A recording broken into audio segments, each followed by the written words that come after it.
Hello friends मु पिंटू आपको स्वागत करुच्ची ओडिया ट्रिक्स यूट्यूब चैनल को। तो पिला माने जो माने एसएसपी टीजीटी एग्जाम एवं आपणकर अपकमिंग टीचिंग एग्जाम प्रिपरेशन कर तो आज क्लास ठू आम स्टार्ट करवा आपणकर केमिस्ट्री गोटे बैच जो थी कि आम कवरअप करवा केमिस्ट्री टोटाल एंटायर आप टीचिंग एग्जाम जो सिलेबस रही कवरेज करवा जो कि आम थ्योरी पढ़ा प्लस आपणकर एमसीक्यू डिस्कसन करवा प्लस पीवाईके माने आपणकर जोटा कि प्रीवियस ईयर पेपर रहा आम कवरेज करवा। तो आप देखूँ आपण बर्तमान आपण हाथ में समय अच्छे तो आपण मैंने अपकमिंग एग्जाम पूरा बेसिक रू स्टार्ट करेंगे कारण जेपर्यंत आपंकर नोटिफिकेशन न आसी तो आपण मैंने एबे आपंकर थ्योरी पढ़ार समय तो आपण मैंने कॉन्सेप्ट को भल भाव अचीव करूँ कॉन्सेप्ट कौन कहूँ आप बुझंतु देन जितेबाला आपंकर एग्जाम डेट आसो कारण आप जानते एग्जाम आपको आ बहुत समय मिलूनी तो आपंकर आगु जो एग्जाम बहुत दिन आपंकर गैप रोला तो आपंकर एग्जाम अर्ली हो ठीक अच्छे तो आपको पढ़ाई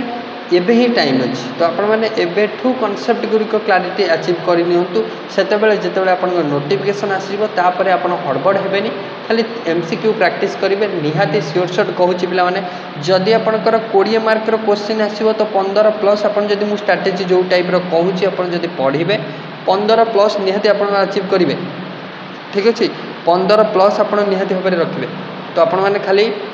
स्ट्राटेजीर सहित पढ़ु निहाती भाव में आपंकर एग्जाम बहुत भल भाव में आपंकर क्वेश्चन अटेंड करके आसवे। तो चलतु आज आम स्टार्ट करवा। तो आपंकर जो केमिस्ट्री 10टी चैप्टर रही तार प्रथम चैप्टर हूँ बेसिक कॉन्सेप्ट तो बेसिक कॉन्सेप्ट विषय आज आम पढ़ा। तो फास्ट आपंकर बेसिक कॉन्सेप्ट ऑफ केमिस्ट्री आम डिटेल्स थ्योरी पढ़ुचे एवं तो नेक्स्ट आम तार एमसीक्यू प्रैक्टिस करवा कौ टाइप माने आपंकर क्वेश्चन आसुची एग्जाम रे सब आम कवरेज करवा खाली आप वेट करूँ आ क्लास को कम्प्लीटली देखूँ ठीक अच्छे। तो प्रथम आपंकर जेहेतु बेसिक कॉन्सेप्ट ऑफ केमिस्ट्री पढ़ा तो आपण मैंने केमिस्ट्री डेफिनेशनटा जानवर दरकार। तो व्हाट इज केमिस्ट्री प्रथम क्वेश्चन तो केमिस्ट्री हूँ कौन ना पिला माने केमिस्ट्री हूँ आपणकर गोटे साइंस ब्रांच जमी आपणकर फिजिक्स जमती आपणकर फिजिक्स सेमती केमिस्ट्री केमिस्ट्री हूँ गोटे साइंस ब्रांच जोटा कि कौन करे ना ना आपणकर यह गोटे मैटर आउ तार ट्रांसफॉर्मेशन कौन घटुची ताहा उपरे डील करे। तो आपण मान मन में प्रश्न आसो कि सार मैटर कौन आउ तार ट्रांसफॉर्मेशन कौन ना देखंतु आपणकर गोटे काठ इनिशियली थिला काठ तापर काठ को आम जो जाली देले बर्निंग है जाली देले तो सी कौन हो गला ना आपण कहीपर कोयला हो गला आपणकर कौन जोटा अंगार कहते हो गला ताले आपणकर काठरू जो कोयला को परिवर्तन घटिला ताले एइटार स्टडी को ही केमिस्ट्री कही थांती है ताले केमिस्ट्री कौन ना गोटे मैटर कौन ट्रांसफॉर्मेशन कर कौन परिवर्तन से परिलक्षित होची ताहार स्टडी को केमिस्ट्री बोली कहा जाए। क्लियर समस्त को ताले केमिस्ट्री होची ब्रांच ऑफ साइंस जहाँ की डील करे गोटे मैटर आउ तार ट्रांसफॉर्मेशन स्टडी को। तो ये आपन को मन में प्रश्न आसो कि सार मैटर आम क्या कहवा ना मैटर हूँ एनीथिंग मैटर कौन ना एनीथिंग हूँ गोटे जेकोसी जिनस आपंकर हूँ सी गोटे मैटर ताले से जेकोसी जिनस गोटे ट्विस्ट होची जहाँ को आपंकर 5टा इंद्रिय इंद्रिय कहूँ हाँ ये घटनाटा घटुची ताले सेटा ही मैटर हम ताले देखो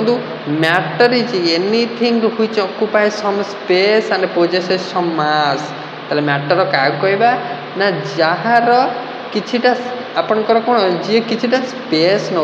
माने जी रही किछिटा जगह नौ आउ सी किछिटा मास माने तार किछिटा वस्तुत्व थी ओजन थी ताहले ताको मैटर जाए कहवा आउ तार अच्छी बेली से जिनसटा रही तार प्रेजेंसटा आमर जो पंच इंद्रिय रहिले सी कही पारुथिबे जे हाँ ये अच्छी बुझे ताहले ताको मैटर बोली कहवा। तो ये जो मैटर आउ ट्रांसफॉर्मेशन को बेस्ड करी आमे आपणकर मैटर को 3 भाग में फिजिकली विभक्त करुचे फिजिकली 3 भाग में विभक्त करुचे 3 भाग में केमिकाली व्यवहार माने विभाग माने डिवाइड करुचे बुझे ताले फिजिकली मैटर को 3 भाग में विभक्त करुचे केमिकाली 3 भाग में विभक्त करुचे। प्रथम पढ़ा फिजिकली केमती विभागकरण करुचे ना फिजिकली आम 3 भाग जो विभागकरण करुचे तो आपण मैंने यहाँ जेनराल जिनसा जानते स्टेट ऑफ मैटर बोली कहुए 3 स्टेट ऑफ मैटर माने गोटे हूँ सॉलिड आउ गोटे हूँ लिक्विड आउ गोटे हूँ गैस ताले आ विषय टिके जानीदवा एगुड़ा बेसिक जिनस पे बेसिक कनसेप्ट आपंकर एगुड़ा फास्ट रही तो सॉलिड उपर जाना लिक्विड उपर जाना गैस उपर जाना आगु टिके ओवरऑल आइडिया मुझे दे दूँ तो सॉलिड हूँ से सबस्टांस पिला माने जार कि डेफिनेट गोटे कौन थाए ना सेप थाए आकार आकृति थाए आउ कौन थाए ना डेफिनेट मास थाए गोटे पत्थर आम सॉलिड कहीं कौचे ना तार किसी गोटे आकृति अच्छी आउ सी जो जगह रोचे कि जगह नौ तार किसी गोटे ओजन अच्छी ताहले ताकू सॉलिड बोली कौचे एग्जांपल जानी पारुथिबे आइस चेयर टेबुल आपण जहाँ कहीपर देन लिक्विड क्या कहवा पिला माने ना लिक्विड रो डेफिनेट वॉल्यूम रहिबो कौन रहिबो ना लिक्विड सब्सटेंस जे रहिले तार वॉल्यूमटा डेफिनेट रहिबो वॉल्यूम माने आपणकर परिमाणटा निर्दिष्ट रहिबो किंतु सेपटा किछि नथिबो ताले सेपटा कौन ना तार जो आकार माने आपण देखंतु गोटे बोतल आपणकर गोटे बोतल फुल पानी नहीं गले ताले बोतल साइज जो भाया पानी रहा से टाइप्र से बोतल जी क्वांटिटर पानी थिला ताको आपण गोटे थाली रे पूरी देले ताले आपणकर पानीर कौन क्वांटिटी तो सेम रहा किंतु आकार बदली गला ताले लिक्विड सब्सटेंस आकार डिपेंड करे कहा उपरे ना ता कंटेनर उपरे से कहा देर धारण होइछि माने धारण करुवा पात्र उपरे धारक पात्र उपरे निर्भर करे लिक्विड रो शेपटा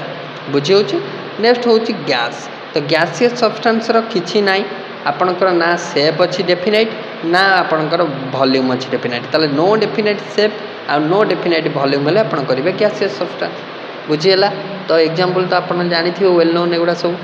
देन हूँ आपणकर केमिकल क्लासिफिकेशन तो मैटर को आपणकर फिजिकली तीन भाग विभक्त करले आम जानिले ताले केमिकली तीन भाग विभक्त करछे जोटा कि आपण इम्पोर्टाट हूँ केमिकली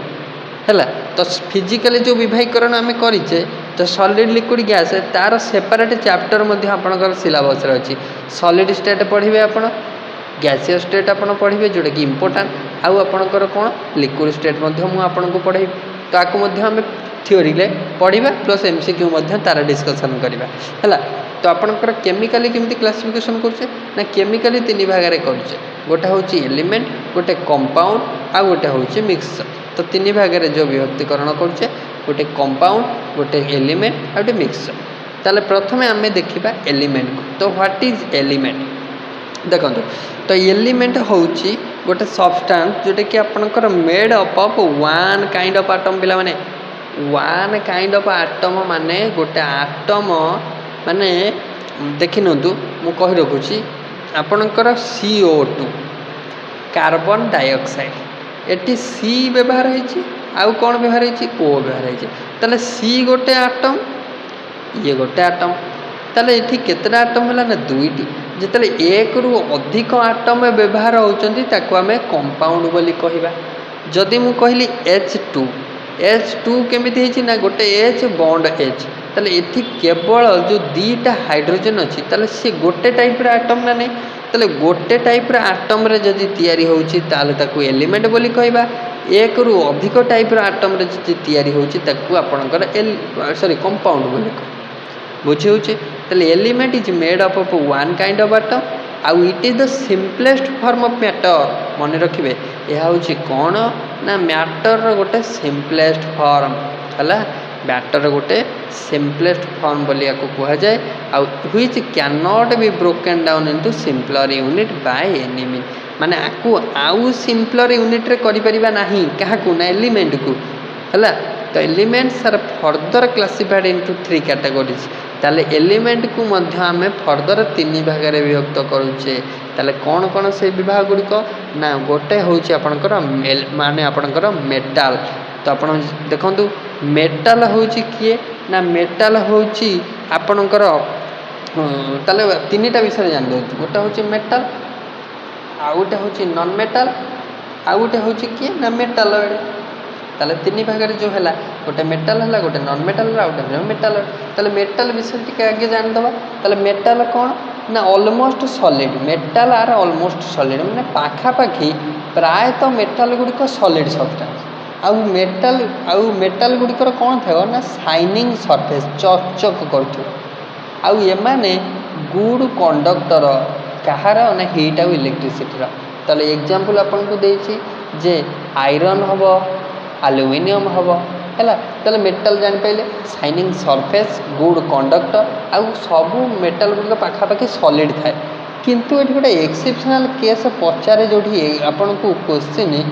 जे मर्क्यूरी हूँ गोटे मेटाल पिला माने जी कि लिक्विड स्टेट थाए क्वेश्चन कौन आसब ना only metal that exist in liquid state तो आप फटाफट आंसर करदे Hg बा मर्क्यूरी हूँ गोटे ओनली मेटाल जोटा कि लिक्विड स्टेट थाए बुझीगला।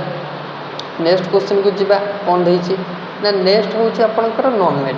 नॉन मेटाल पिला माने नॉन मेटाल हूँ जी कि आपंकर मेटाल नुह तो नॉन मेटाल एक्जिस्ट इन 3 स्टेट माने आपंकर देखो नॉन मेटाल गुड़िक सॉलिड एक्जिस्ट करते लिक्विड रे एक्जिस्ट करते आउ आपंकर गैसीय स्टेट रे एक्जिस्ट करते नॉन मेटाल गुड़िक ताले non metal which are solid but have a dull surface and bad conductor of heat आउ इलेक्ट्रिसिटी एग्जांपल हूँ फॉस्फरस और सल्फर तो नॉन मेटाल कथा बुझंतु माने आपण जानिले जे सॉलिड हूँ मैक्सिमम सॉलिड सब्सटेंस होचनी मेटाल आउ आपणकर तार शाइनिंग सरफेस थी आपणकर से गुड कंडक्टर थे ताल नॉन मेटाल कौन हम एमाने प्रथम कथा एमाने होचंती heat and electricity bad conductor second कथा एमानकर आपणकर डल आपणकर सरफेस माने आपणकर शाइनिंग सरफेस नुह बुझी ताले एग्जांपल सल्फर फॉस्फरस एगुड़ा सब मन रखिए तापर आउ गोटे एक्सेप्शनल केस जोटा कि परीक्षा पचारे सेटा हूँ ग्राफाइट ग्राफाइट हूँ गोटे नॉन मेटाल ग्राफाइट हूँ गोटे नॉन मेटाल एटा किंतु गुड कंडक्टर ऑफ हीट आउ इलेक्ट्रिसिटी एटा परीक्षा पचार कारण नॉन मेटाल आपणकर जो ग्राफाइटा एटा यूज होची आपणकर गोटे कॉमनली यूज इंस्ट्रूमेंट जोटा कि होची पेंसिल पेंसिल प्रायतः समस्त जानते ग्राफाइट यूज होता है कि ग्राफाइट गोटे नॉन मेटाल जोटा कि इलेक्ट्रिसिटी कंडक्ट करता है कम लोग जानते तो मन रखिदेवे क्वेश्चन आसब आउ जमी आम पढ़ले जे नॉन मेटाल गुड़िक 3टा स्टेट रे एक्जिस्ट करती सेमती गोटे आसला प्रश्न ब्रोमीन हूँ गोटे लिक्विड जोटा कि नॉन मेटाल कहवा ताले ब्रोमीन हूँ गोटे लिक्विड नॉन मेटाल तो आपणकर परीक्षा प्रश्न आसब तो गोटे ओनली लिक्विड नॉन मेटाल किए तो आप उत्तर करेंगे सी हूँ आपणकर कौन ना ब्रोमीन आउ गोटे जिन मन रखिए गैसियस नॉन मेटाल गुड़िक अच्छी तो गैसियस नॉन मेटाल हूँ आपड़ ऑक्सीजन नाइट्रोजन एगुड़ा हूँ नॉन मेटाल जोटा कि एक्जिस्ट करते कौ स्टेट रे ना गैसियस स्टेट रे क्वेश्चन आसीपे पिला माने आपको टिके मन रखिए देन हूँ आपणकर मेटालॉइड तो व्हाट इज मेटालॉइड मेटालॉइड कौन ना मेटालॉइड हूँ those substance which possesses a property of both metal आउ नॉन मेटाल जी कि मेटाल टाइप प्रोजेस कर प्रॉपर्टी नॉन मेटाल टाइप प्रोजेस कर प्रॉपर्टी ताहले मेटालॉइड बोली कहबा ताले मेटालॉइड गोटे एग्जांपल कहूँ मन रखिदेवे टीन आपणकर हम बिस्मथ आपणकर हम तो एगुड़ा सब हूँ आपणकर कौन ना नॉन सॉरी मेटालॉइड ताले ये प्रॉपर्टी टीनटा किछि मेटाल रखी किछि नॉन मेटाल रखी बिस्मथ किसीटा मेटाल प्रॉपर्टी रखी किसीटा नॉन मेटाल रखी सो दैट को आम मेटालॉइड बोली कहूचे बुझी हो क्लीयर समस्त को देन कंपाउंड विषय में आपको कहीदेली ऑलरेडी जे कंपाउंड आपणकर फॉर्म होता है केमिति ना कॉम्बिनेशन ऑफ 2 और मोर डिफरेंट एलिमेंट है तो आपणकर जमी CO2 एठी आपणकर कार्बन गोटे रहा ऑक्सीजन दीटा रहा ताले कार्बन गोटे मेटाल सॉरी कार्बन गोटे आटम ये गोटे एलिमेंट माने अपन कहीपर 2 और मोर एलिमेंट मानकर गोटे इन ए फिक्स्ड रेशियो है गोटे निर्दिष्ट रेशियो रे जदि 2 बा 2 रु अधिक एलिमेंट आपणकर जोड़ी होउचंती कंबाइन होउचंती ताले ताको आमे कंपाउंड बोली कहबा तो property of compound is quite different compare to the compound quite different as compare to the property of its constituent element माने कौन कहला टिके बुझंतु एठी माने कहला ये जो कंपाउंड ना CO2 आर प्रॉपर्टीटा जहा तो आपणकर कार्बन हूँ कन्स्टिट्यूएंट आटम गुड़ा कार्बन आउ ऑक्सीजन ये दुटा को जब अलग अलग कर देखी आर प्रॉपर्टी अलग आर प्रॉपर्टी अलग ताने कहला जो एलिमेंट मान सहायतार से कंपाउंडटा गढ़ा हो कंपाउंड गढ़ी है तो कंपाउंडर जो प्रॉपर्टीटा रोचे तो से करेस्पॉन्डिंग कन्स्टिट्यूएंट आटम बा कन्स्टिट्यूएंट एलिमेंट मानकर प्रॉपर्टी ठारू फार माने आपणकर कौन भिन्न भिन्न प्रॉपर्टी माने ऑक्सीजन प्रॉपर्टी अलग CO2 प्रॉपर्टी अलग सेटा ही कहि बुझे होचे। नेक्स्ट क्वेश्चन आपनकर बा नेक्स्ट आपनकर पॉइंट देखंतु आपनकर कंपाउंड को आमे मध्य दी भाग विभक्त करिचे हला कंपाउंड को मध्य आमे दी भाग विभक्त करछे गोटा होची इनऑर्गेनिक कंपाउंड आ गोटा होची ऑर्गेनिक कंपाउंड। तो इनऑर्गेनिक कंपाउंड कौन ना इनऑर्गेनिक कंपाउंड होची पिला माने जोटा कि नॉन लिविंग सोर्स रो मिलता है लिविंग सोर्स नो नॉन लिविंग सोर्स जोटा कि आपनकर कहि परिबे जोटा लाइम हैला कॉस्टिक सोडा हैला तो एगुड़ा सब नॉन लिविंग सोर्स रो मिलुची। तो एगुड़ा को आमे कौन कहि परिबा inorganic compound. But organic compound होची जोटा प्रोटीन हैला आपनकर कार्बोहाइड्रेट हैला फैट हैला एगुड़ा कोठु मिलुची ना लिविंग सोर्स रो मिलुची सेति पई आपन ऑर्गेनिक कंपाउंड कहया। तले ऑर्गेनिक कंपाउंड नॉन ऑर्गेनिक बा आपनकर इनऑर्गेनिक कंपाउंड विषय जानि पाइले। तो ये थला कंपाउंड विषय देन कंपाउंड पर मु कहिछि केमिकली आमे तीन भाग विभक्त करछे जोटा कि लास्ट होछि मिक्सचर। तले मिक्सचर होछि आपनकर सब जिनसर मिक्स थिबो तो आपनकर कोन सब जिनसर मिक्स ना mixture is formed by the combination of two or more different element or compound माने दुईटी किंबा दुई रु अधिक एलिमेंट मानकर संयोग रे गठित होई पारे ना दुई बा दुई रु ततोधिक कंपाउंड मानकर संयोग रे गठित होई पारे किए ना मिक्सचर। तले मिक्सचर जो रेशियो थाए माने इन एनी रेशियो माने तार एठी किंतु कोन गला आपनकर कंपाउंड ना गोटे फिक्स्ड रेशियो थिबो बट एठी गोटे एनी रेशियो हला। तो आपनकर जेमति कंपाउंड को आमे इनऑर्गेनिक ऑर्गेनिक रे व्यवहार विभक्त कले सेमति मिक्सचर को मध्य आमे पिला माने दुई भाग रे विभक्त करिचे गोटे होची होमोजेनियस मिक्सचर आ गोटे होची हेटेरोजेनियस मिक्सचर। तले होमोजेनियस कोन हेटेरोजेनियस कोन होमो माने कोन ना होमो माने होची आपनकर जो कंपोजिशन ता रहबो यूनिफॉर्म रहबो माने मु मिसैछि बोली आपण जानि परिबे नाही हला जानि परिबे नाही। एग्जांपल कहूँ देखो होमोजेनियस किए ना आपण क्षीर आनिले क्षीर रे पानी मिसैले तो मते आपण देदेले क्षीर रे पानी मिसैकी मु कौन जानी दउछि आपण क्षीर रे ए जो क्षीर रे पानी मिसैकी देदेले मु को कहि दउछि ना ए लेयरटा पानी ए लेयरटा क्षीर कहि देबी कि कहि परिबी जानि परिबी पारिबिनी। तो सेटा होछि यूनिफॉर्मली तले यूनिफॉर्मली जोटा मिक्सचर होछि ताको होमोजेनियस मिक्सचर बोले पिले कहिबा मन रहइबो। आउ गोटे कोन ना आमे जदी कोन मिसौजे ना आउ गोटे जिंस देखंतु तले मिक्सचर रे एयर आपनकर एयर कोन ना आपण को कहि परचंती एटा ऑक्सीजन लेयर एटा नाइट्रोजन सबुठ अधिक अछि एटा नाइट्रोजन लेयर एटा आपनकर आर्गन अछि एटा आर्गन लेयर एटा CO2 तो आमे कहि पारुचे कि कहि परने कारण मिक्सचरटा यूनिफॉर्म सो दैट एटा आमे कहि परिबानी कोटा का लेयर तो सेटा ही होमोजेनियस बुझेला। सेमती वाटर रे जतले आपनकर सॉल्ट मिसुची तो एगुडा आमे होमोजेनियस रो एग्जांपल देले। एबे हेटेरोजेनियस कोन पिले ना हेटेरोजेनियस होचे आमे जानि दबा एटा आ लेयर सेटा ता लेयर। देखंतु आपनकर गोटे ग्लास रे पानी नै जिवे से पानी ऊपर पेट्रोल डी पके देबे बा आपनकर किरोसिन पकांतु जहाँ भी पकाउछन ऑयली सब्सटेंस ताले देखिबे ऑयलटा ऊपर भासीबो बिंदु बिंदु होके फ्लोटिंग टाइप हम ताले आपण सेठू बारी देबे जेटा ऑयल लेयर एटा वाटर लेयर ताने एटी दीटार मिक्सचरटा होमोजेनियस हबनी यूनिफॉर्मली मिक्सचर हेलानी ताले एटा को हेटेरोजेनियस बोली कहबा। तो mixture consist of different phase हला आ कंपोजिशनटा यूनिफॉर्म न हो ताले ताको आमे हेटेरोजेनियस बोली कहबा बुझी होछि पिला माने। तो देन आसंतु आपन को पई एटम को तो आपण माने बुझी पाइले फिजिकल और केमिकल क्लासिफिकेशन।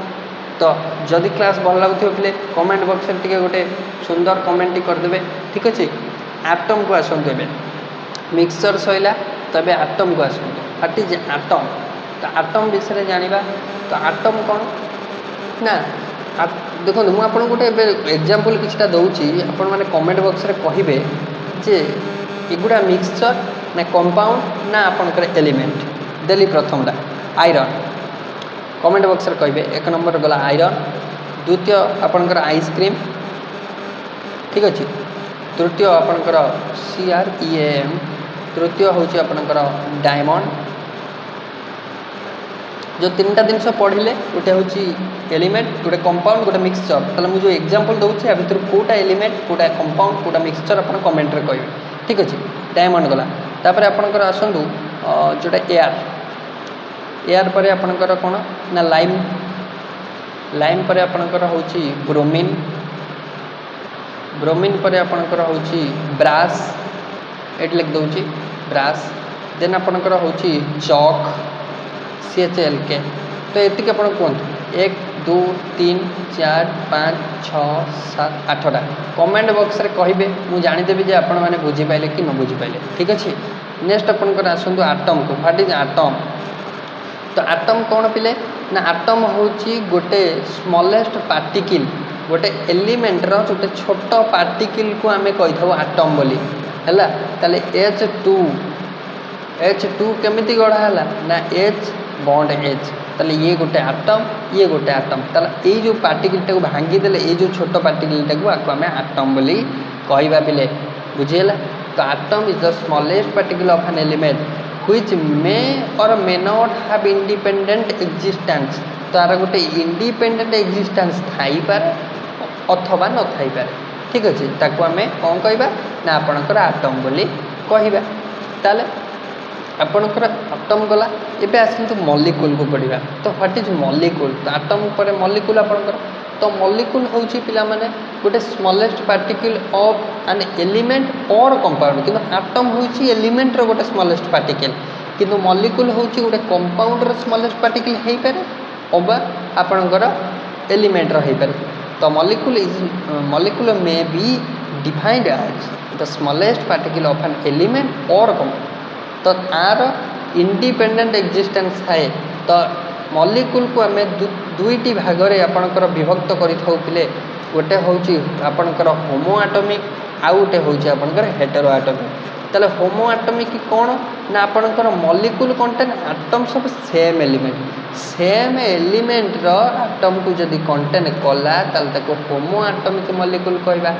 जदि डिफरेंट एलिमेंट रो आपणकर आटम गुडी कंटेन कला ताले ताको हेटेरो आटमिक मॉलिक्यूल बोली कहबा तो एग्जांपल नेबी मु बुझेबी आपनको देखंतु एबे होमो हेटेरो परे आसंतु होमो हेटेरो मॉलिक्यूल परे आपनकर what is mono atomic what is di atomic तो मॉलिक्यूल जानि पाइले गोटे एलिमेंट रो छोटो पार्ट हे पारे नले गोटे कंपाउंड रो छोटो पार्टिकल हे पारे हैला तो व्हाट इज मोनो एटॉमिक कने मोनो माने होची गोटी ताले these molecule contain one atom of an element गोटे एलिमेंट रो गोटे एटम कंटेन कले ताको आमे कोन के मोनो एटॉमिक जथा आपनकर हाइड्रोजन तो एच आकार एक्जिस्ट करे ना तो H2 आकार एक्जिस्ट करे किंतु आपनकर हीलियम आर्गन आपनकर क्रिप्टन एगुड़ा सब आपनकर कोन हो ना मोनो एटॉमिक हो मोनो एटॉमिक पर डाई एटॉमिक हेले जोटा कहली H2 N2 O2 ताले ऑक्सीजन गोटे केउ एटॉमिक प्रश्न पचारिबो ताले ये हो गोटे डाई एटॉमिक कारण ए जो आपनकर मॉलिक्यूलटा केमिति हेछि ना दीटा ऑक्सीजन एटम रो माने आपनकर दीटा ऑक्सीजन एटम मिसिकी ऑक्सीजन मॉलिक्यूल हेछि ताले एटा कहबा डाई एटॉमिक मॉलिक्यूल बुझिला तो H2 N2 O2 हैला तो नेक्स्ट आपनकर रहिछि ट्राई एटॉमिक हेले माने आपनकर तीनटा एटम मिसिबो एग्जांपल होछि आपनकर ट्राई एटॉमिक रो ozone O3 oxygen bond oxygen माने ऑक्सीजन तीनटा मिसिला तो O3 हैला तले O3 होछि गोटे ट्राई एटॉमिक मॉलिक्यूल बुझियला तो ये आपनकर थिला basic genus basic concept of chemistry तो एबे आसंतु आमे जो विभिन्न एलिमेंट विभिन्न कंपाउंड विभिन्न आपनकर एटम गुडी को लेखुचे हैला ताकू आमे सिंबलाइज आपनकर जानि छथि तार सब स्पेसिफिक सिंबल अछि तो आपन को जदि CO2 लेखिया को कुआ जिवो तो आपन माने केमिति CO2 लेखिबे तो आपन जदि कार्बन रो सिंबल जानथिबे ऑक्सीजन रो सिंबल जानथिबे तो प्रथम सिंबल रो व्यवहार हेता तो सिंबल कौन ना गोटे शॉर्ट हैंड रिप्रेजेंटेशन गोटे एलिमेंट रो फुल नेम को लेखिबार गोटे शॉर्ट हैंड रिप्रेजेंटेशन को सिंबल बोली कहा जाए तो सिंबल आपनकर जनरली फास्ट लेटर रु स्टार्ट होता है तो आपनकर जमती हाइड्रोजन तो आपनकर कौन H हीलियम HE लिखाला है तो आपण मानक कही रखुची 30टा आपणकर सिंबल मन रखिए ता आटमिक नंबर सह है तो आपंकर 30टा आटम्र सिंबल सहित आटमिक नंबर मन रखिए जोटा कि आपन को बेसिक कनसेप्ट ऑफ केमिस्ट्री जी मुख्य लक्ष्य होची पढ़ार तो आटमिक मास जानिबा आउ आपनकर मॉलिक्यूलर मास जानिबा सेटा ही आपनकर मुख्य लक्ष्य है तो से आपन जदि आटमिक मास 30टा आटम्र मन रखी दौरान आप जानवे आपंकर बेसिक कनसेप्ट उपरे माने जति क्वेश्चन आसो तो आप 50 to 70% क्वेश्चन इजिली आटमिक करदे कहीं 70% क्वेश्चन आटमिक मास मॉलिक्यूलर मास उपर क्वेश्चन थो क्लीयर हो नेक्स्ट ए पे आसतु आम जाना भालांस विषय भालांस तो व्हाट इज भालांस तो आपड़ जानले सिंबल जानले तो सिंबल गुड़िक मन रखिदेवे मुझे देदेवी नोट्स आप पढ़ी पारे इजिली तो भालेंसी हूँ कौन ना valency of an element may be defined as number of hydrogen atom माने आपन को भालेंसी बाहर करा आपको खोजा पड़ो केतटा हाइड्रोजन एटम तादे आटाच होगी अथवा जब हाइड्रोजन नथिबो कौन खोजे ना नंबर ऑफ सीएल एटम केतटा क्लोरीन एटम आटाच होगी है जदि क्लोरीन नथिबो ताले double the number of oxygen atom केतटा ऑक्सीजन एटम अच्छी double the number of oxygen atom then atom double the number of oxygen atom with which one atom of that element combine माने Cl सहित को atom combine होकी अच्छी ताले गणिबा हमें Cl केटा अच्छी तो आपनकर हाइड्रोजन केटा अच्छी हाइड्रोजन धर आपन को देखो मु एग्जांपल नतले आपन जानि परिबेनी कारण ए क्वेश्चन गुडी होई सेया तो CH4 कहला भालांस आम केमी जाना ना आम गणिबा केतटा हाइड्रोजन आटम अच्छी क्या आटाच होगी ना तार जो कन्स्टिट्यूएंट आटम को आटाच होगी माने देखो ये हाइड्रोजन क्या आटाच होगी कार्बन को ताले आपन को जब कार्बन भालांस पचार ताले आपनकर हाइड्रोजन जितना अच्छी से भालांस हम तो हाइड्रोजन 4टा अच्छी तो कार्बन भालांस 4 हम जदि आपन को पचार था C2H2 रे कार्बन भालांस के देखो तो ये जेहेतु 2 आउ 2 अच्छी तमाने एटा को जदि आम काटिदेबा 1 और 1 हो तो सो कार्बन भालांस ये केते ना जेहेतु 2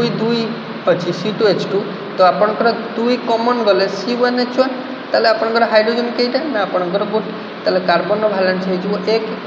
बुझेला तो आपन को पचार NH3 रे N भालांस तो NH3 रे N भालांस केमी जानिबा नंबर ऑफ हाइड्रोजन एटम तो नंबर ऑफ हाइड्रोजन एटम केटा ना 3टा ताले भालांस गला 3 बुझेला तो आपनकर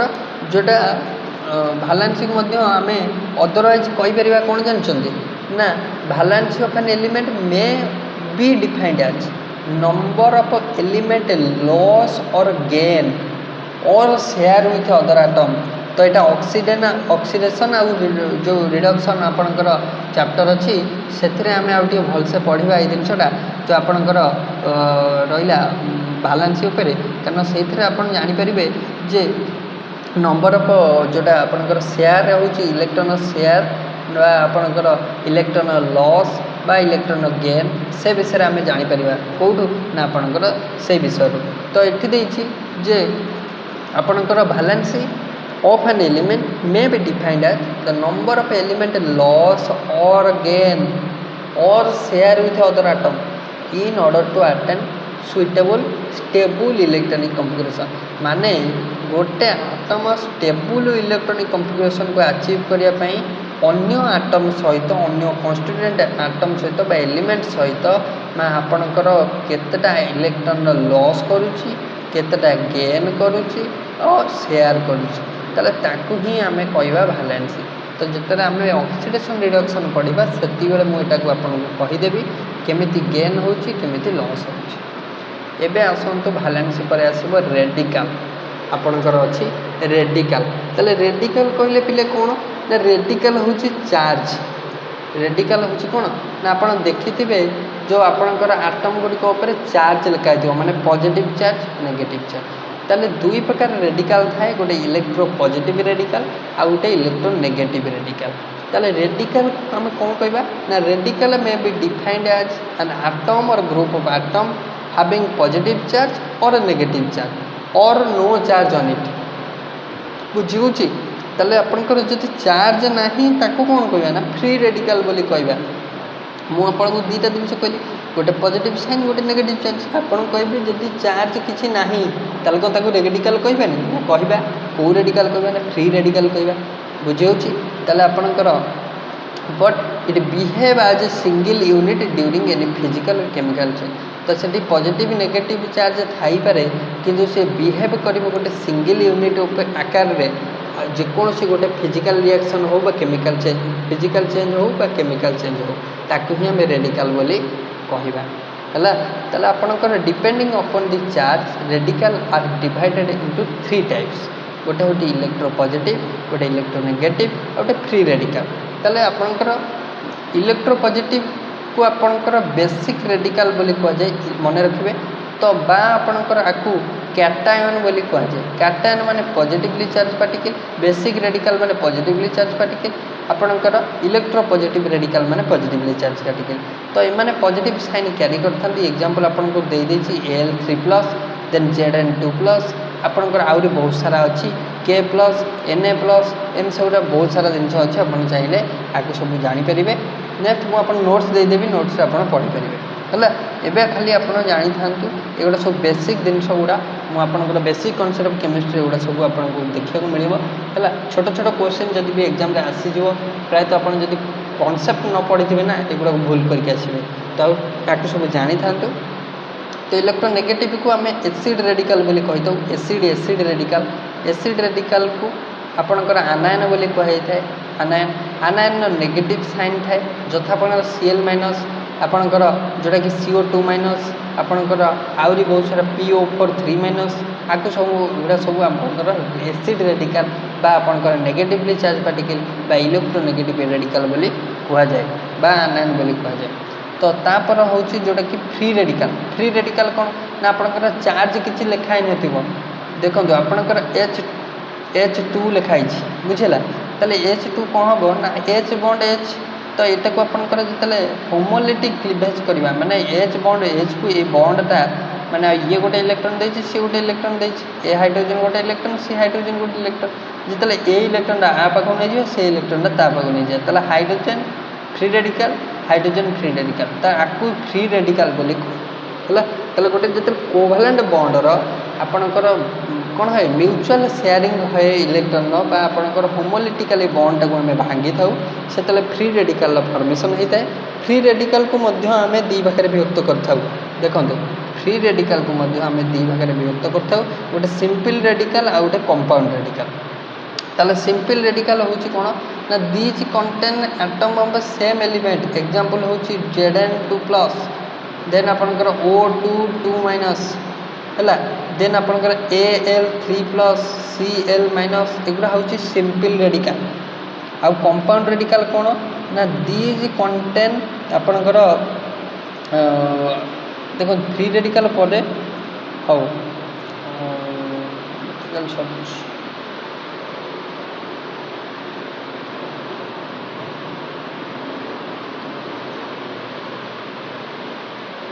ହଉ ଠିକ୍ ଅଛି। ତ ନେକ୍ସଟ ହେଉଛି ଆପଣଙ୍କର କମ୍ପାଉଣ୍ଡ ରେଡ଼ିକାଲ୍। ଜାଣିଲେ କମ୍ପାଉଣ୍ଡ ରେଡ଼ିକାଲ୍ ହେଉଛି these contain atom of different element. ଯେଉଁ ଆପଣଙ୍କର ସିମ୍ପଲ୍ ଗୁଡ଼ା ଯେମିତି ଗୋଟିଏ ଏଲିମେଣ୍ଟ କଣ୍ଟେନ୍ କରୁଥିଲା, ଏଇଟା ଆପଣଙ୍କର ଡିଫରେଣ୍ଟ ଏଲିମେଣ୍ଟ କଣ୍ଟେନ୍ କରିବ। ହେଲା, ତ ତାକୁ ଆମେ କହିବା କମ୍ପାଉଣ୍ଡ ରେଡ଼ିକାଲ୍। ହେଲା, ତ ଦେନ୍ ଆପଣଙ୍କର ଅଛି ତ କମ୍ପାଉଣ୍ଡ ରେଡ଼ିକାଲ୍, ସିମ୍ପଲ୍ ରେଡ଼ିକାଲ୍ ପରେ ଆପଣ ଜାଣିବେ କ'ଣ ନା ଆପଣଙ୍କର ମୋନୋଭାଲାଣ୍ଟ ରେଡ଼ିକାଲ୍। ତ ହ୍ୱାଟ୍ ଇଜ୍ ମୋନୋଭାଲାଣ୍ଟ ରେଡ଼ିକାଲ୍ ନା ମୋନୋଭାଲାଣ୍ଟ ରେଡ଼ିକାଲ୍ ପିଲାମାନେ ଯାହାର ଚାର୍ଜ ହେଉଛି ସିଙ୍ଗିଲ୍ ଚାର୍ଜ ଥିବ, ମାନେ ଆପଣଙ୍କର ଆଇଦର ପଜିଟିଭ୍ ଥିବ ନହେଲେ ନେଗେଟିଭ୍ ଥିବ, ସିଙ୍ଗିଲ୍ ଚାର୍ଜ ଥିବ, ତାହେଲେ ତାକୁ ମୋନୋଭାଲାଣ୍ଟ କହିବା। ହେଲା, ମାନେ ଆପଣଙ୍କୁ କହି ରଖୁଛି K+, ଆପଣଙ୍କର Cl-, ଏଗୁଡ଼ା ମୋନୋଭାଲାଣ୍ଟ। ତାପରେ ଅଛି ଡାଇଭାଲାଣ୍ଟ। ଡାଇଭାଲାଣ୍ଟ କହିଲେ କ'ଣ ନା ଆପଣଙ୍କର ଦୁଇଟି ଚାର୍ଜ ଥିବ, କହି ରଖୁଛି ଦୁଇଟି ଚାର୍ଜ ମାନେ Zn2+ ଥିବ, ଦେନ୍ ଆପଣଙ୍କର Fe2+ ଥିବ, ଦେନ୍ ଏଗୁଡ଼ାକୁ ସବୁ ଆପଣଙ୍କର କ'ଣ କହିବେ ନା ଆପଣଙ୍କର ଡାଇଭାଲାଣ୍ଟ ରେଡ଼ିକାଲ୍। ଦେନ୍ ଟ୍ରାଇଭାଲାଣ୍ଟ ଅଲସୋ ଅଛି। Al3+ ଯଦି ହେଇଗଲା ତ ଆପଣଙ୍କର ଟ୍ରାଇଭାଲାଣ୍ଟ ହେଇଯିବ, ଯଦି ଆପଣଙ୍କର N3- ହେଇଗଲା ଏଇଟା ଟ୍ରାଇଭାଲାଣ୍ଟ ହେଇଯିବ। ଟେଟ୍ରାଭାଲାଣ୍ଟ ବି ଅଛି। ଟେଟ୍ରାଭାଲାଣ୍ଟ ରେଡ଼ିକାଲ୍ ଆପଣଙ୍କର ଯେମିତି ତିନିଟା ସଗରେ SN4+, ହେଲା, ଏକାକୁ ଆମେ ଟେଟ୍ରାଭାଲାଣ୍ଟ କହିବା। ବୁଝି ହେଉଛି? देन आपंकर रेडिकल गुड़िकर सिंबल आपको देदेवी सब यहाँ आप मन रखिपारे। देन रेडिकल पर आसो आपंकर फर्मूला। रेडिकल पर कौन आसो ना फर्मूला। ताले फर्मूला कौन ना रेडिकल को जाना पिले दरकार ये आपण को गोटे कंपाउंड देदेला आपण को तार फर्मूला मन ना आम जदि कहवा कैल्शियम क्लोराइड CaCl2 आपड़ केमी लिखे जदि आपन को तार रेडिकल चार्ज किसी मन ना आप लिखिपारे ना ताले आपन को रेडिकल मन रखा ये जरूरी जे गोटे फर्मूला को जदि आप मन ना ताले लिखिपारे। एग्जांपल आम करवा जापर फर्मूला हूँ कौन ना it may be defined as the representation of a molecule of a substance in terms of symbol and subscript number बुझेगा। ताले आपन को गोटे एग्जांपल देछि कैल्शियम कार्बोनेट। देखो आपन को कैल्शियम कार्बोनेट देदेला आपन जानी कैल्शियम कार्बोनेट CaCO3 आपन चटकिन लिखिदेले किंतु जो मैंने जानी ना जो मैंने बेसिक जिनस पढ़ी जे मुझे फर्मूला लिखिपारि मत कैल्शियम कार्बोनेट को कैल्शियम रेडिकल जना कार्बोनेट रेडिकल जना मु लिखिपारि ताल से केमी लिखे ना फर्मूला लिखापी चारिटा स्टेप को अवलंबन करा पड़ो। तो प्रथम आपन को रेडिकल दुई साइड्रे लिखा पड़ो। द्वितीय हूँ रेडिकल चार्ज चूज करा पड़ो माने चार्ज तो आप चूज करेंगे सेकेंड पॉइंट किसी असुविधा ना कि कौन तार भालांसी को आपणकर राइट हैंड टॉप कॉर्नर लिखा पड़ो। देन आपणकर भालांसी को कौन करा पड़ो गोटे कॉमन फैक्टर सहित डिविजिबल करा पड़ो। देन क्रिस क्रॉस जोटा कि आपणकर क्रॉस मल्टीप्लिकेशन आप जानते मैथ रे से भाया करा पड़ो। देखो मुझे कही रखुची गोटे कैल्शियम कार्बोनेट कैल्शियम जानते आपणकर Ca कैल्शियम रेडिकल हूँ 2+ Ca2+ कार्बोनेट कौन ना CO3 2-। तो चार्ज गुड़िक राइट हैंड कॉर्नर ओपे लिखा। देन आप कौन करेंगे ना ये 2+ ये 2- है ताले 2+ 2- है तो आप देखो ये आपणकर एठी 2 एठी भी 2 एठी 2 एठी भी 2 ताले आपण एठी कहि परिबे जे Ca आपणकर जो ये कॉमन रहा आम जाने गोटे कॉमन फैक्टर सहित आम डिविजिबल करवा ताले एठी गोटे कॉमन फैक्टर किए हो पार ना आपणकर 2 गोटे कॉमन फैक्टर हो पार। जब 2 जदि कॉमन फैक्टर डिवाइड कले ये खाली Ca+ CO3- रही ताले एबे कौन करवा ना एबे जहाँटा है ताको आपणकर मल्टी माने क्रॉस मल्टीप्लिकेशन करदेवे माने ये जो माइनसटा ये छाड़ू माने आपणकर खाली प्लस माइनस रहा माने चार्ज किसी आउ लिखिबेनी ताले आपण खाली मल्टीप्लाई करदेवे CaCO3 आपणकर रही करेक्ट आंसर जोटा कि कैल्शियम कार्बोनेट हो कौन ना आपणकर सिंबल। आउ गोटे एग्जांपल नवा आउ गोटे एग्जांपल ने आप जानीपारे मु गोटे एग्जांपल नौ सी हूँ आपणकर जोटा कि कौन जिंक एसीटेट है तो आपनकर एसीटेट जोटा एसिडिक एसिड जोटा CH3CO- हूँ एसीटेट रेडिकल है ताले जिंक आप जानते जिंकटा Zn2+ शो करे। देन एसीटेट हूँ CH3CO-। देखो ये 2+ ये माइनस तो ये गोटे कॉमन फैक्टर कि डिविजिबल करार ना जदि डिविजिबल करवा से एक ही करवा ताले आपणकर ये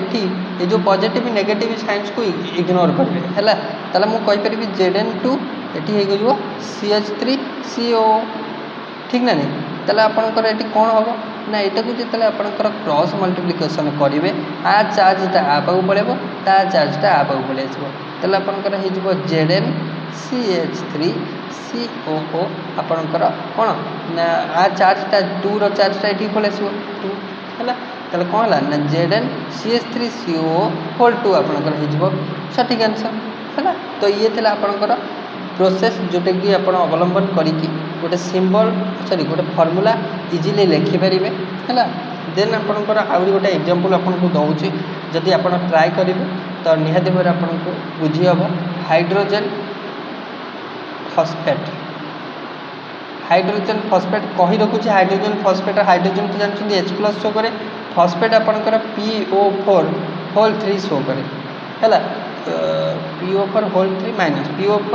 है तो आपणकर ए दुटा हूँ तार रेडिकल आप सिंबल मत लिखिकी कमेंट बॉक्स रे कह बुझी। नेक्स्ट आपको रही सिंबल जापारे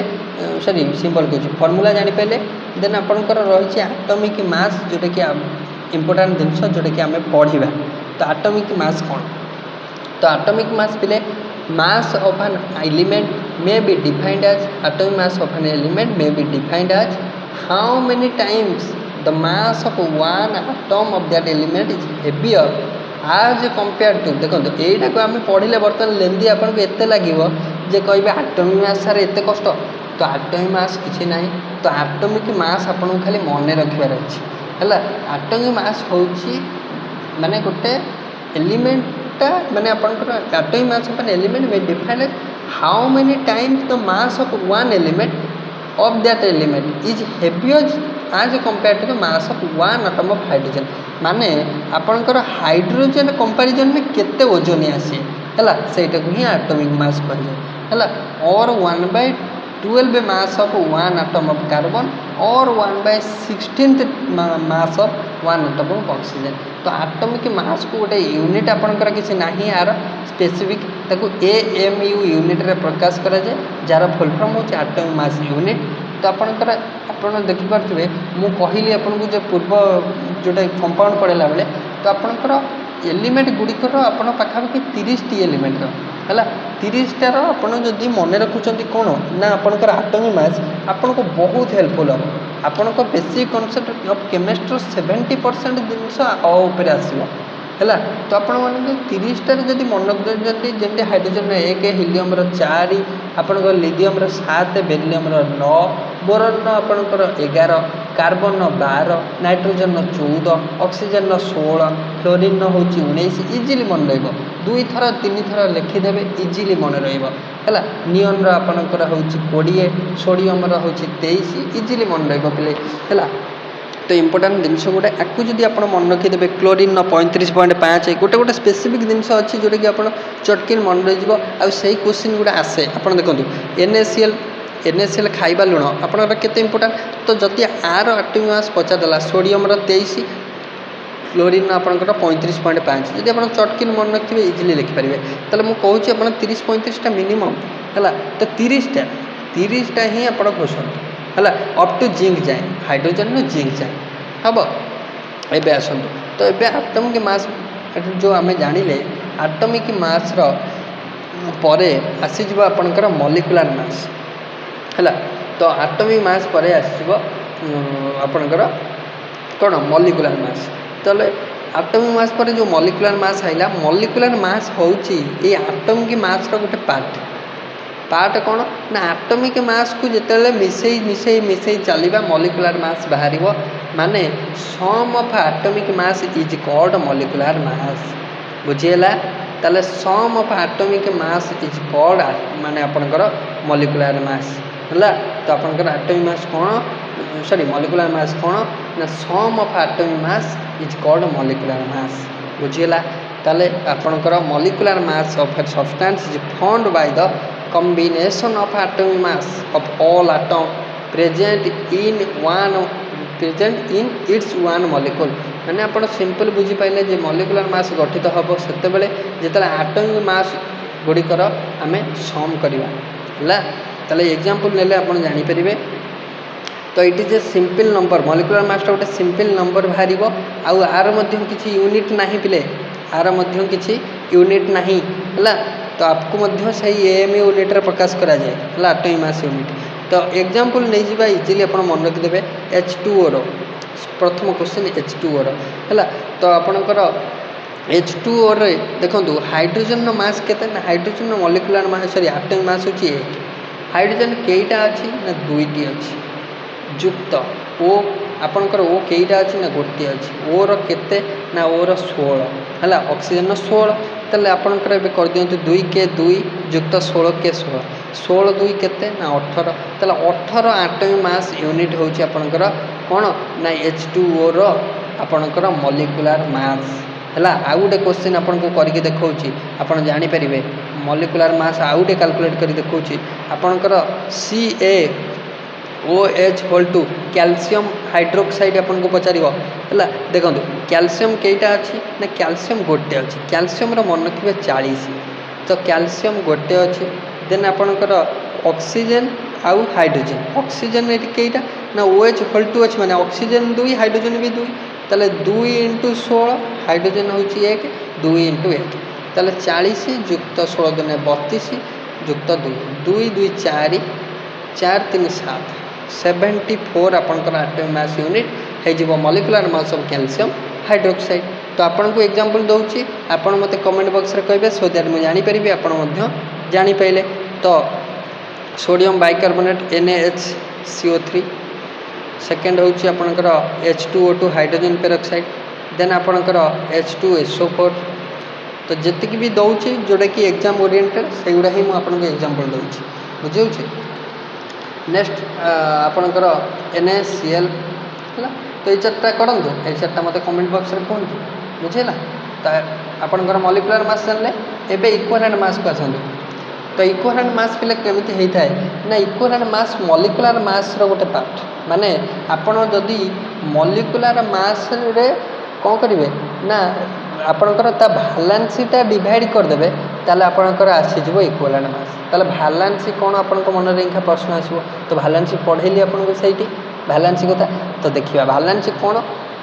तो आपनकर एटा होची बेसिकटा। तो इक्विवेलेंट मास भालेंसी ऊपर डिपेंड करे मॉलिक्यूलर मास बाहर करिबा भालेंसी डिवाइड करिबा इक्विवेलेंट मास आसीबो। तो आउ गोटे फॉर्मूला मन करतु जदी आपन को इक्विवेलेंट मास पचारछि आ से सब्सटेंसटा गोटे एसिड अछि ताहले इक्विवेलेंट मास कोन होबो ना मॉलिक्यूलर मास ऑफ एसिड से एसिड रो मॉलिक्यूलर मास बाहर करिवे डिवाइड कर देबे बेसिसिटी पिले ने बेसिसिटी कोन ना बेसिसिटी होची नंबर ऑफ H+ आयन केतेटा हाइड्रोजन केतेटा रिप्लेसेबल हाइड्रोजन अछि। एग्जांपल करंतु गोटे एसिड गोटे स्ट्रांग एसिड मु नेगली HCl ले पिले कोन दियंतु केइटा हाइड्रोजन अछि ना HCl को जदि आपण भांगीबे H+Cl- आसीबो ना नै तले रिप्लेसेबल हाइड्रोजन केतेटा ना गोटिए पिले तले गोटिए माने बेसिसिटी होची 1 एबे इक्विवेलेंट मास के बाहर करबा ना मॉलिक्यूलर मास पे बेसिसिटी मॉलिक्यूलर मास केते होबो ना हाइड्रोजन होची 1 क्लोरीन 35.5 डिवाइड कर दियो तो आपनकर बेसिसिटी 1 तले 35.5 होबो 35.5 युक्त 1 36.5 डिवाइडेड बाय 1 से 36.5 जो करेक्ट आंसर। आ गोटे आपन को दउची एसिड रो आपन करिवे H2SO4 number of replaceable hydrogen देखि देबे केइटा अछि ना 2टी अछि ताले आपनकर बेसिसिटी केते होबो ना 2टी होबो ताले आपनकर एतना मॉलिक्यूलर मास बाहर करिवे आपनकर डिवाइड कर देबे 2 बेसिसिटी 2 तो आपनकर आसी जबो। सिमिलर केस जदी आपनकर गोटे बेस आपनकर गोटे इक्विवेलेंट मास पचला गोटे बेस रो हला सब्सटेंसटा अछि बेस ताले बेस रो बाहर करे गले आपन को molecular mass divided by acidity करिया पड़िबो। एसिडिटी माने कोन ना आपनकर केतेटा आपनकर रिप्लेसेबल OH- आयन अछि। एग्जांपल नियंतु एग्जांपल होछि आपनकर कोन ना HNO3 सॉरी आपन कहछुवा बेसटा कोन HNO3 तो आपनकर बेस होछि कोन NaOH देखो NaOH को जते भांगीबा Na+OH- हबो ना Na+OH- तर केइटा रिप्लेसेबल OH- हला गोटिए हला ताले आपनकर एसिडिटी केते ना एसिडिटी हि जो 1 एबे NaOH रो आपनकर sodium 23 O16 oxygen 1 sorry hydrogen 1 ताले 23 16 1 ताले एटा हि जो 6 3 9 1 10 9 1 2 1 3 1 4 40 बाय 1 है जो 40 तमने आपनकर 40 डिवाइडेड 1 केम देला ना एसिडिटी 1 कारण नंबर ऑफ OH- आयन भारी परछि गोटिए बुझिउ समस्त। नेक्स्ट बुझी पाइले ये कला जति गोटे एसिडिक सब्सटेंस थिबो बा गोटे बेसिक सब्सटेंस थिबो तार आपनकर इक्विवेलेंट मास केमिति काढिबे। एबे आसंतु जति गोटे सॉल्टी सब्सटेंस अछि गोटे सॉल्ट अछि तार इक्विवेलेंट मास केमिति काढिबे ना गोटे सॉल्ट जदि अछि ताले आमे बाहर करिबा केमिति ना तार प्रथमे मॉलिक्यूलर मास बाहर करिबा सॉल्ट रो डिवाइड करिबा टोटल वैलेंस टोटल मेटल केटा अछि टोटल वैलेंस ऑफ मेटल देखंतु एग्जांपल करंतु सब बुझी परिबे खाली एग्जांपल करियार अछि हैला। तो एग्जांपल करंतु आपन को जदी पचारिबो कोन सॉल्ट रहले आपनकर कौन करिया ना NaCl देला NaCl आगे कैलकुलेट कर दिंतु आपनकर कौन ना मॉलिक्यूलर मास तो मॉलिक्यूलर मास केते हबो क्लोरीन 35.5 ये 23 तो 35.5 23 है 58.5 ताले 58.5 गला एबे NaCl को भांगतु Na+Cl- ताले नंबर ऑफ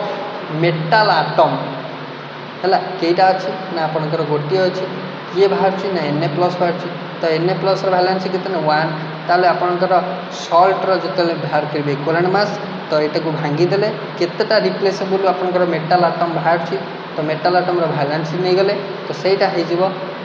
डिवाइडेड बाय करदे कौन तो मॉलिक्यूलर मास के ना 58.5 डिवाइड करदे 1 तो आसो आपंकर 58.5 बुझी हो। नेक्स्ट गोटे दूसरी सल्ट आपंकर CaCO3 आप बाहर करेंगे CaCO3 करेंगे आगे मॉलिक्यूलर मास नहीं जाए कैल्शियम तो गोटे बाहर कैल्शियम आपंकर कौन गोटे बाहर किंतु कैल्शियम Ca2+ धारण करे मन रखिए ताल टोटाल भैलेंसी के हम ना आपंकर जोटा तलर मेटाल भैलेंसीटा 2 हम ताले जी मॉलिक्यूलर मास बाहर डिवाइड करदे 2 तो आसीज करेक्ट आंसर बुझेगा। एबे आसतु मॉलिक्यूलर एबे इक्विवेलेंट मास आयन को आसतु सल्ट गला आयन गोटे आयनिक सब्सटेंस देछि सपोज Al3+ देछि आर इक्विवेलेंट मास पचार केमिति बाहर करिया ना Al माने कौन ना आपनकर एल्युमिनियम एटॉमिक मास केते एल्युमिनियम 27 एल्युमिनियम 27 डिवाइड करदे चार्ज केते अछि ना 3+ अछि डिवाइड करदे 3 ताले 9 3 27 9 हो इक्विवेलेंट मास ऑफ Al3+ करेंगे पिला माने सब कथा है इजी अच्छी माने किसी ना खाली बुझीदे टिके हो बुझेगा। एबे आसतु जानिबा मॉलिक्यूलर फॉर्मूला आउ एम्पिरिकल फॉर्मूला भितर कौन तफात मॉलिक्यूलर फॉर्मूला आउ एम्पिरिकल फॉर्मूला भितर कौन फरक है एम्पिरिकल फॉर्मूला मॉलिक्यूलर फॉर्मूला देखो मॉलिक्यूलर फॉर्मूला एम्पिरिकल फॉर्मूला भितर गोटे डिफरेंस अच्छी कौन डिफरेंस ना गोटे कॉमन फैक्टर डिफरेंस गोटे कॉमन फैक्टर डिफरेंस है तो आपणकर molecular empirical formula is not the exact formula of the compound पिला माने मॉलिक्यूलर फॉर्मूलाटा होची एग्जैक्ट फॉर्मूला किंतु एम्पिरिकल फॉर्मूला एग्जैक्ट फॉर्मूला नुह ताले एटा कोन ना सिंपलेस्ट होल नंबर रेशियो गोटा between atom present in one molecule माने आपन कहिची empirical formula is not the exact formula compound रे एग्जैक्ट फॉर्मूला एम्पिरिकल फॉर्मूला नुह और ये गोटे सिंपलेस्ट वे बा गोटे सिंपलेस्ट होल नंबर रेशियो रे आमे तार मॉलिक्यूलर फॉर्मूला को प्रकाश करथाउ सिंपली रिप्रेजेंटेशनटा होची या मॉलिक्यूलर फॉर्मूला अच्छी मॉलिक्यूलर फॉर्मूला रे जदि गोटे कॉमन फैक्टर n नहीं गली है ताले आपनकर सेटा हे जीवो कोन ना आपनकर एम्पिरिकल फॉर्मूला देखो एम्पिरिकल फॉर्मूला होची सेया ना जेतेबे मॉलिक्यूलर फॉर्मूला रु गोटे कॉमन फैक्टर नहीं गली कॉमन माने आपनकर देखो ये मॉलिक्यूलर फॉर्मूला अच्छी H2O2 एम्पिरिकल फॉर्मूला केते हो देखो H2O2 रे केते कॉमन फैक्टर जाई परबे देखो पिले एटी कारण 2 जाई परबे एठी 2 अछि एठी 2 अछि ताले 2 होल कर देले जहा भी आइला ताले एटा होची एम्पिरिकल फॉर्मूला एठी आपनकर जोटा देइनी ए जोटा एटा होची एम्पिरिकल फॉर्मूला होल पळेले एटा हबो मॉलिक्यूलर फॉर्मूला उल्टा हो जाय ताले HO होची एम्पिरिकल फॉर्मूला हैला एटा होची मॉलिक्यूलर फॉर्मूला ताले आ गुटे एग्जांपल देखंतु एम्पिरिकल फॉर्मूला मॉलिक्यूलर फॉर्मूला प्रश्न आसे पिले CH3COOH देखंतु एठी आपनकर जे देखिबे कार्बन 2टा हाइड्रोजन 4टा ऑक्सीजन आपनकर 2टा ताले कॉमन जाई परिबो के 2 ताले 2 गला पर आ कोन रहला CH2O रहला ताले CH2O होची एम्पिरिकल फॉर्मूला बुझी परछंती। नेक्स्ट प्रश्न नेक्स्ट होची परसेंटेज ऑफ कंपोजिशन जोटा क्वेश्चन गोटे आसीबा को आपण वेस्ट जे देखिबे एथुर क्वेश्चन आसे कंपोजिशन रो क्वेश्चन आसे परसेंटेज ऑफ कंपोजिशन रो ताले कोन ना परसेंटेज ऑफ कंपोजिशन आपण गोटिया एग्जांपल देबी इजीली बाहर कर परिबे आपण को CaCO3 रे पचारिछि कैल्शियम केते परसेंट अछि आपणकर कार्बन केते परसेंट अछि ऑक्सीजन केते परसेंट अछि बुझंतु एग्जांपल बुझिबे डेफिनेशन किछि दरकार हैला कैल्शियम तो प्रथम कथा जदि आपन को परसेंट ऑफ कंपोजिशन पचारिछि ताले आर आगे मॉलिक्यूलर मास टी बाहर करिवे मॉलिक्यूलर मास केते हबो ना सम ऑफ एटॉमिक मास तो क्याल्सियम होची 40 आपणकर कार्बन 12 ऑक्सीजन अच्छी 3टा ऑक्सीजन 16 ताले 16 3 48 ताले 8 2 10 0 1 4 4 8 9 1 10 ताले आर मॉलिक्यूलर मास होगा 100 CO3 मॉलिक्यूलर मास होगा 100 ताले देखंतु आपणकर एबे आपण बाहर करिया परसेंटेज ऑफ कंपोजिशन कार्बन तर कार्बन मॉलिक्यूलर मास केते ना 12 डिवाइड करेंगे टोटाल कंपाउंडर मॉलिक्यूलर मास केते ना 100 परसेंटेज पचार माने गुणन करेंगे 100 100 कटिगला कार्बन 12% बुझीगला। नेक्स्ट आपन को कैल्शियम को गला पर कार्बन पचार सॉरी कार्बन गला पर कैल्शियम अच्छी calcium atomic mass 40 total compounder molecular mass 100 divide करेंगे 100 जेहेतु परसेंटेज पचार 100 कटिगला 40 हो करेक्ट आंसर। आधार किसी डाउट अच्छी पिले जदि डाउट थी कमेंट बॉक्स में कहे पर क्लास आपको बुझेदेवी। नेक्स्ट आपंकर रही लॉ ऑफ केमिकल कॉम्बिनेशन आपणकर विभिन्न प्रकार लॉ आसला तो से जोटा कि आपणकर लॉ ऑफ केमिकल कॉम्बिनेशन कहुए ताको से आम पढ़ा आपणकर law of conservation of mass law of definite proportion law of multiple proportion law of reciprocal proportion law of combining volume आदर जदि मुझे कहि किसी भी इम्पोर्टाट ना गोटे ही important law of multiple proportion है गोटे एग्जांपल देवी एग्जाम जदि आसो से गोटे आसो बुझे मन रखु कौन ना लॉ ऑफ कॉम्बिनल कॉम्बिनेशन कहला द क्वांटिटी ऑफ कंपोजिशन टिके पानी पीए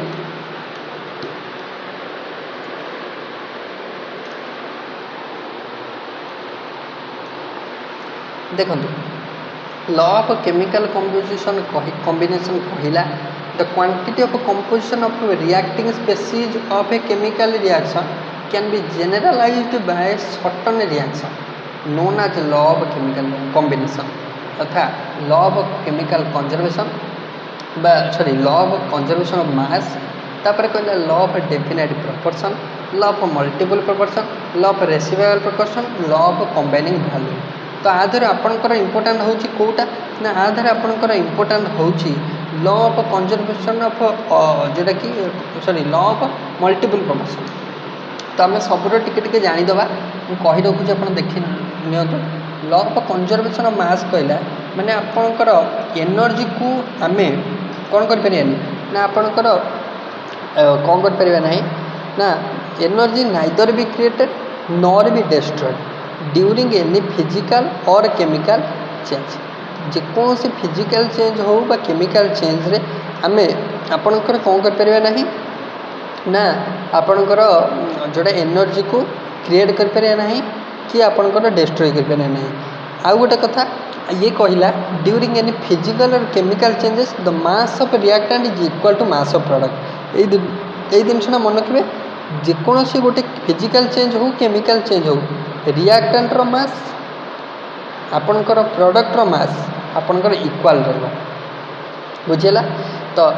नेक्स्ट हूँ लॉ ऑफ डेफिनेट प्रोपोर्शन कहला कौन ना आपणकर this law states that a chemical compound always contain same number of element combined together in the same proportion by mass सेटा आपणकर डेफिनेट प्रोपोर्शन कहला माने गोटे डेफिनेट प्रोपोर्शन में सब जिन थे माने तापर मल्टीपल प्रोपोर्शन को ये आपंकर पचारनी तो आपंकर जदि मल्टीपल प्रोपोर्शन गोटे एग्जांपल आपको पचार सेटा हूँ कौन ना आपंकर जो CO देखो CO2 आउ CO माने कार्बन डाइऑक्साइड और कार्बन मोनोक्साइड तो ये जो दुईटा तैयारी होती यहाँ आपंकर लॉ ऑफ मल्टीपल प्रोपोर्शन तैयारी होती केमिति ना कार्बन और ऑक्सीजन दुईटा रहिला तो कार्बन ऑक्सीजन मिसिक आपंकर CO2 होची कार्बन ऑक्सीजन मिसिक CO होची ताले एठी आपंकर 12:2 एटा होची एटॉमिक मास केते 12 आर होची 16 आर केते ना आपंकर 12 आर केते ना 36 तो एटा को जदी हमें रेशियो नबा एटा देखो 12 आपंकर एटा हो जो 12 एटा हो जो कोन ना आपंकर जो हाँ जोटा रहा 12:16 12:36 सॉरी 36 केमती हम 32 ना 18 दिन ऑक्सीजन केते ना ऑक्सीजन 16 तो 16 दिन 32 ताले एठी देखो 12 12 कैंसिल आउट ताले जो रेशियोटा बढ़ला 16/32 ताले 16/32 माने 1:2 ताले 1:2 रेशियो रे एगुडा रहिले एटा को ही लॉ ऑफ मल्टीपल प्रोपोर्शन कहगला। तो यहाँ आप मन रखिए आउरी लॉ ऑफ मल्टीपल प्रोपोर्शन अच्छी आपंकर जोटा एन आउ ओ रु विभिन्न प्रकार कंपाउंड तैयारी जोटा कि आपंकर N2O हम NO हम तो एगुड़ा भी law of multiple proportion under रे जाउची सब है। तो यहाँ क्वेश्चन आसे लॉ ऑफ रेसिप्रोकाल प्रोपोर्शन भी कही रखुची। रेसिप्रोकाल प्रोपोर्शन हाइड्रोजन ऑक्सीजन तो आपंकर सल्फरेट रहा ताले आपंकर एटू विभिन्न जिनस तैयारी होची गोटे हूँ SO2 हो पार आउ आपंकर H2S तैयारी हो पार। ताले एठी जदि रेशियो देखिए ये आपंकर सल्फर और ऑक्सीजन रेशियो देखिए ये हाइड्रोजन आउ आपंकर कौन रहा सल्फर रेशियो देखिए तो आपंकर ये गोटे डेफिनेट रेशियो आसो जोटा कि इक्वाल टू हम यही रेशियो से है। यहाँ आपंकर लॉ ऑफ रेसिप्रोकाल प्रोपोर्शन आसो। Law of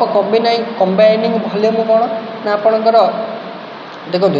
law of combining volume सब इजी। सपोज आपंकर हाइड्रोजन अच्छी आपंकर क्लोरीन अच्छी हाइड्रोजन सहित आपंकर क्लोरीन मिसुची ताले आपंकर हाइड्रोजन क्लोराइड दूची ताले आपंकर ये गोटे वॉल्यूम ये गोटे वॉल्यूम मिसिकी होगला हाइड्रोजन सहित क्लोरीन मिसीगला दुईटा वॉल्यूम ताले ये दुईटा वॉल्यूम केमती ना 1 + 1 मिसिकी 2 है जाकि ये 2 है ताले सेटा हूँ लॉ ऑफ कंबाइनिंग वॉल्यूम आर एक वॉल्यूम थिला ये एक वॉल्यूम थिला मिसीगला 2 वॉल्यूम है that is called law of combining volume. तो ये आपंकर थिला लॉ ऑफ कॉम्बिनेशन अंडर थिबा किछटा लॉ जोटा कि आपंकर बेसिक कॉन्सेप्ट अंडर आसुची। तो पिले ये आपंकर total basic concept of chemistry theory थिला। तो आ परवर्ती समय आम जो पूरा पढ़ा तो सेटा आपंकर एटॉमिक स्ट्रक्चर उपर रहिबो। एटॉमिक स्ट्रक्चर जोटा कि आपंकर क्लास 2 आपंकर आम सेकेंड क्लास रे पढ़ा जोटा कि आपंकर चैप्टर 2। तो आशा करुँच आज क्लास आपको भल लगी। So thank you.